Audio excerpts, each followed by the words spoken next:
Pilu, tengah malam polisi dapati Pasutri gendong anak sudah meninggal di jalan. Ini kronologinya. Kisah pilu dialami pasangan suami istri di Empat Lawang, Sumatera Selatan yang sampai lari-lari membawa tubuh anaknya untuk berobat. Namun ternyata sang buah hati meninggal dunia dalam perjalanan. Perjuangan Pasutri itu diketahui personil Polsek Pendopo yang sedang berpatroli lalu bergegas memberi bantuan.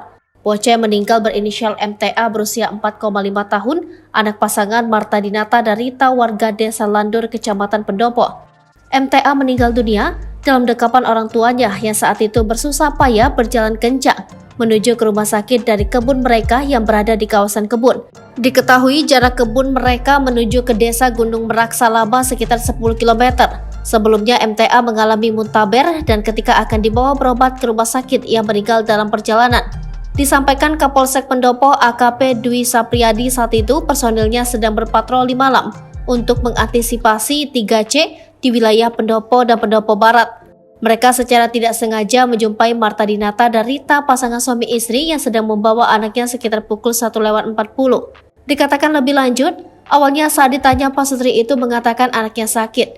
Mendengar itu personil Polsek Pendopo menawarkan bantuan untuk mengantar ke rumah sakit. Namun belakangan baru diketahui anak tersebut telah meninggal dunia.